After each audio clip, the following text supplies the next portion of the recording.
नमस्कार, हमारा नाम है समरीन और आपने देखना शुरू कर दिया है लाइव सिटीज। देखिए, बदलती जीवन शैली की वजह से डायबिटीज मरीजों की संख्या भी बढ़ती चली जा रही है। तो ऐसे में हमारे लिए ये जान लेना बहुत ज़रूरी होता है कि अगर आप ख्याल नहीं रखते हैं, अगर आप ब्लड शुगर का ख्याल नहीं रखते हैं, तो आप फिर बड़ी मुसीबत में पड़ सकते हैं और ऐसा भी हो सकता है कि आपको इंसुलिन लेनी पड़ सकती है। तो ऐसे में ये जान लेना भी बेहद ज़रूरी होता है कि जब आप इंसुलिन लेने लगते हैं तो क्या इंसुलिन लेना फ़ायदेमंद होता है। सवाल ये भी है कि इंसुलिन लेने का सही तरीका क्या होता है, और सवाल ये भी है कि किस तरह से हम बच भी सकते हैं इंसुलिन लेने से। तो आज हम इन्हीं तमाम मौजुओं पर चर्चा करेंगे और इस चर्चा को आगे बढ़ाने के लिए हमारे साथ मौजूद हैं डॉक्टर आनंद शंकर जी। तो सबसे पहले तो बहुत शुक्रिया डॉक्टर साहब। नमस्कार, धन्यवाद जी। तो जैसा कि मैंने शुरू में ही बोला कि इंसुलिन, लोग बहुत घबराते हैं इंसुलिन लेने से आज भी। तो सबसे पहले तो हम ये जानेंगे कि इंसुलिन लेने से हम बच कैसे सकते हैं। सबसे पहले तो हमारे दर्शक ये जान लें कि अगर इस पृथ्वी पे अमृत है, होली वाटर है, तो वो इंसुलिन है, सिर्फ इंसुलिन है और केवल इंसुलिन है। आज हम डरते क्यों हैं फिर लोग? आज हम दोनों आपस में बात कर रहे हैं, इसके लिए जो ऊर्जा हमें मिल रही है ये इंसुलिन का देन है। हम जो खाना खाए और वो खाना ऊर्जा में परिवर्तित होने के लिए हमारे हर एक कोशिका सेल में गया। सेल में वो पहुंचने के लिए वो दरवाजा में जो चाबी लगा है वो इंसुलिन के द्वारा खुलता है। तभी वो कार्बोहाइड्रेट हमारे सेल में पहुंचता है। वहाँ जाके माइटोकॉन्ड्रिया जो हमारे सेल का रसोई है वहाँ जाके वो पकता है और उससे ऊर्जा एटीपी के रूप में मिलती है और हम दोनों आपस में बात कर रहे हैं। तो इंसुलिन से बढ़िया दवा अभी तक हमारे नॉलेज में, मेडिकल साइंस में इजाद ही नहीं हुई है। लेकिन फिर डॉक्टर साहब ये समझ नहीं आता है कि लोगों में इतना डर, इतनी घबराहट, इंसुलिन का नाम सुनते ही डर जाते हैं। ये डर है इंसुलिन का नहीं, ये डर है इंजेक्शन का।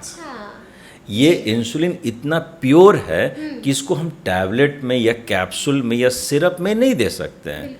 ये प्योर जो चीज़ है उसको हम इंजेक्शन के रूप में ही ले सकते हैं। और इंसुलिन ही एक ऐसी दवा है जो 1 दिन के बच्चे से लेके 100 साल के बुजुर्ग तक गर्भवती महिला को दिया जा सकता है। अन्यथा ऐसी कोई दवा नहीं है जो सब लोगों को सब सिचुएशन में दिया जा सके। हर एक दवा का एक प्लस और माइनस पॉइंट होता है कि हम इस सिचुएशन में ये दवा नहीं दे सकते सिवाय इंसुलिन के।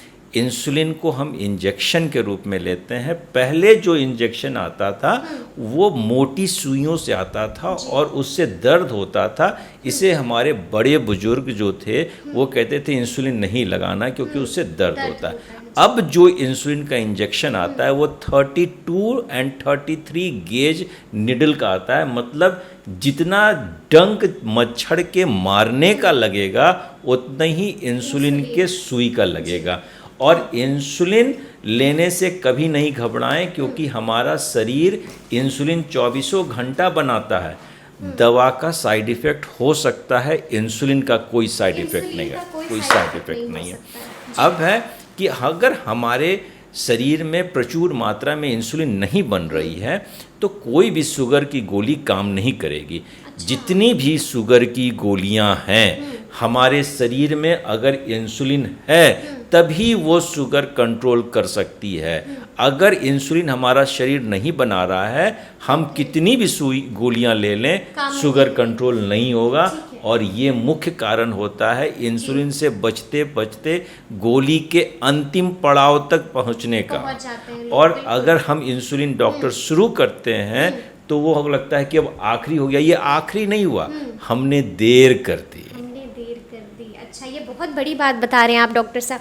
अच्छा, जैसा कि मैं ये देख रही थी और मैं अपने कैमरा पर्सन को भी बोलूँगी कि इस पर थोड़ा सा फोकस करें। और यहाँ पर देखिए बहुत सारी चीज़ों का जिक्र भी है इसमें। जिस तरह से मैं पढ़ रही थी कि अगर आप एक जगह पर आज इंसुलिन लेते हैं तो फिर 7 दिन तक आप इस जगह पर इंसुलिन नहीं ले सकते हैं। तो ये बहुत मुझे इंटरेस्टिंग बात भी लगी और ऐसी बात लगी जिससे लोग अभी भी अनजान हैं। देखिए, इंसुलिन एक प्रोटीन है और ये हार्मोन के रूप में हमारे शरीर में बनता है। अगर हम एक प्रोटीन को इंजेक्शन के रूप में एक ही जगह पे बार बार लेंगे तो उस जगह का जो चर्बी है वो गलने लगेगा और इंसुलिन ठीक तरीके से उस जगह से एब्जॉर्ब होकर के सूख करके शरीर के बाकी जगह पे नहीं पहुंच पाएगा। तो अगर हम एक दिन एक जगह लगाएं और फिर 7वें दिन उस जगह पे आएँ तो वो जगह अपने आप नॉर्मल हो जाएगा। इसीलिए इंसुलिन का सुई को रोटेशन में लिया जाता है। कई बार हाथ में लेते हैं, कई बार पेट में लेते हैं और कई बार जांघों में लेते हैं। तो ये जगह पे रोटेशन में लेंगे तो ये जो परेशानी है कि वहाँ की चर्बी गल के इंसुलिन के कारण गले नहीं और इंसुलिन अच्छी तरह से काम कर सके। अच्छा, ये भी जान लेना बहुत ज़रूरी होता है कि इंसुलिन लेने का सही तरीका क्या होता है? देखिए, इंसुलिन बहुत तरीके के आते हैं। अब हमारे पास लगभग 5-6 तरीके का सुई इंसुलिन है। कम समय तक काम करने वाला, मध्यम समय तक काम करने वाला और लंबे समय तक काम करने वाला और बहुत लंबे समय तक काम करने वाला। ये पेशेंट के प्रोफाइल पे डिपेंड करता है कि किस मरीज को किस तरह की इंसुलिन की ज़रूरत है। मान लेते हैं कि केवल खाने के बाद वाला शुगर बढ़ रहा है तो हम उनको छोटे समय तक काम करने वाला इंसुलिन देंगे और हो सकता है 1, 2, 3 बार दें, क्योंकि हम 3 बार खाते हैं। किन्हीं मरीजों को केवल सुबह का खाली पेट का शुगर बढ़ा रहता है तो हम लंबे समय या बहुत लंबे समय तक काम करने वाला इंसुलिन देंगे जिससे उनका शुगर का मॉर्निंग का शुगर कंट्रोल हो जाए।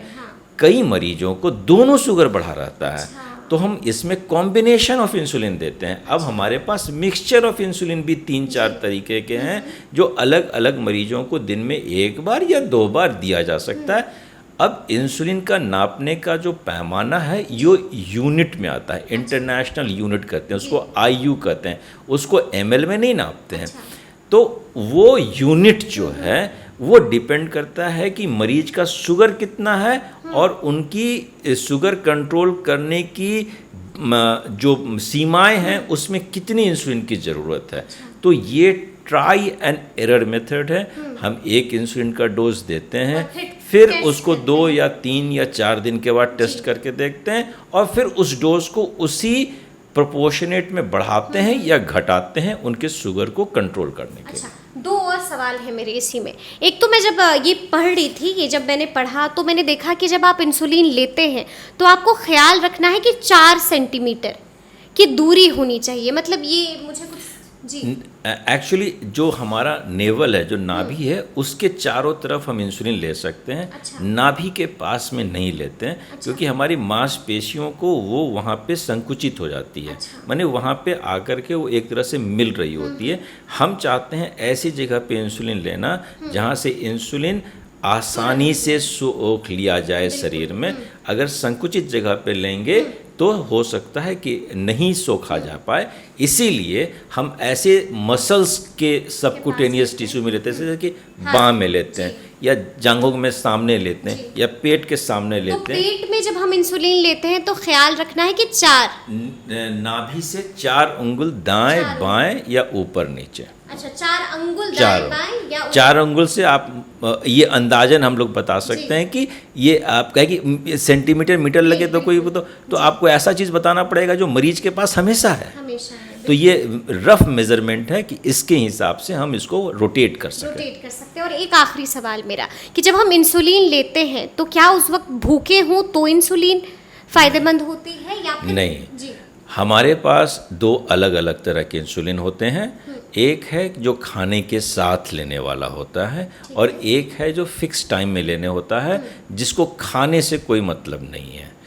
तो जो खाने के साथ वाला इंसुलिन है वो नाश्ता के साथ, दोपहर में खाने के साथ, रात में खाने के साथ लेना होता है। और जो फिक्स टाइम वाला इंसुलिन है वो शाम में 7 बजे या 8 बजे या सुबह 10 बजे, ऐसे हम लोग टाइम फिक्स करते हैं और उस फिक्स टाइम पे लेते हैं। वो खाने से इंडिपेंडेंट है, उसको खाने से मतलब नहीं है।